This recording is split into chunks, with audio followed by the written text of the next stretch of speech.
The advice sounds reasonable. Study the greats, read their biographies, copy their habits, wake up at 5 a.m., journal like Marcus Aurelius, think like Elon Musk. But there is a quiet flaw buried in that instruction. You are only reading about the people who made it. The ones who followed identical habits and disappeared, you never hear from them. That silence is not neutral. It is reshaping your entire map of what success actually requires. You have probably noticed how much success advice sounds like a formula. Wake early, meditate, read voraciously, embrace failure. These instructions arrive wrapped in the authority of people who actually succeeded, and that authority feels like evidence. But here is the uncomfortable truth. The authority is borrowed from a sample that was selected after the fact, not before it. This is survivorship bias. It is not a small statistical footnote. It is a systematic distortion that makes random variation look like a reliable recipe. The people you are studying were not simply the ones who got the formula right. They were, at least in part, the ones who got lucky inside a process that eliminated far more identical contenders. What you cannot see is the graveyard behind the podium. Understanding this does not mean success is random or that effort is pointless. It means your map has missing roads on it, and that matters enormously before you start driving. During the Second World War, the Allied military brought a puzzle to Abraham Wald, a Hungarian statistician working at Columbia University.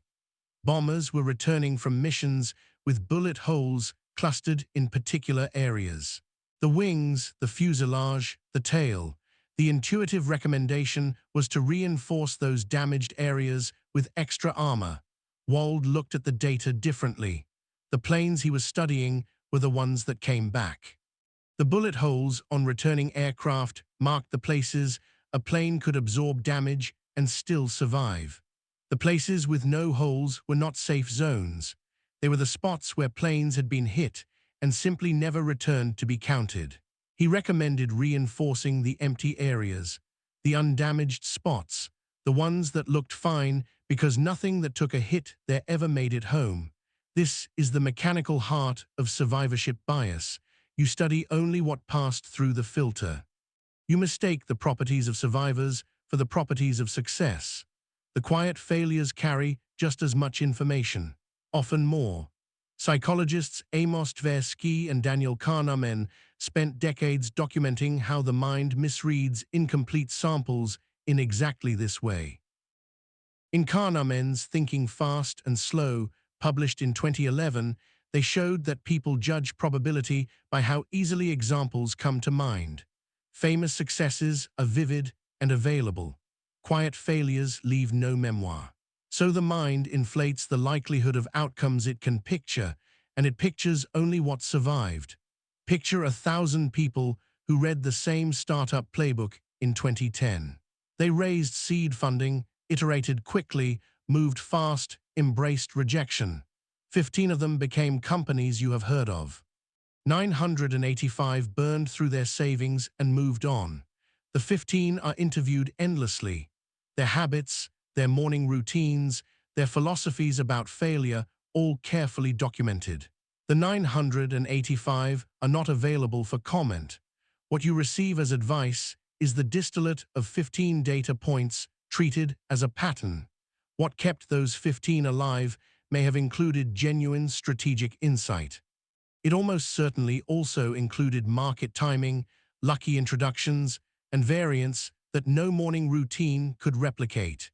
Nassim Nicholas Taleb examined this architecture of invisible failure in The Black Swan, published in 2007. He introduced the concept of silent evidence, information we structurally cannot collect because it never reached us. Industries built on extreme outcomes, from finance to publishing to film, are systematically misread because we build our understanding of them from the rare events that survived, not the vast distribution that did not. What surprises me most about this argument is how it inverts the usual lesson. We are told to learn from failure, but Taleb's point is sharper. We often cannot even see where failure happened because failure did not leave a record loud enough to find.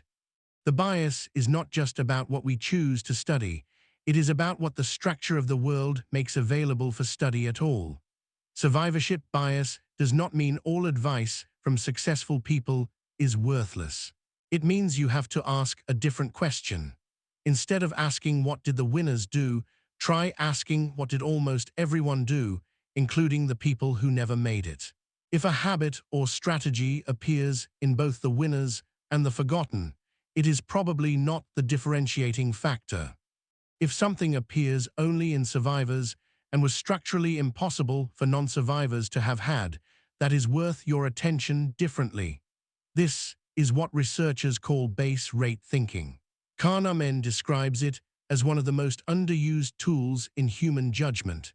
Before you weight a vivid success story, ask about the base rate.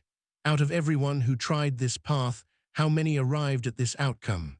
The answer is usually not readily available. That unavailability is itself the warning. Viktor Frankl, in Man's Search for Meaning, observed that meaning could not simply be borrowed from watching others. It had to be found through the specific conditions of one's own existence. Success maps drawn from other lives can inspire. They rarely transfer cleanly because the conditions were never identical. The practical shift is this: use biographies for motivation and emotional texture. Use them to borrow resilience and vocabulary.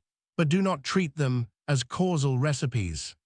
For causal reasoning, look for longitudinal studies, for base rates, for cases where failure was tracked with the same rigor as success. Your map of the future should include the roads that ended. Not because failure is the point, but because a map without them is telling you a story about a world that exists only in the winner's recollection of it. If you want to keep building a clearer picture of how the mind actually works, not just how it likes to remember things going, subscribe. That is what this channel is here for.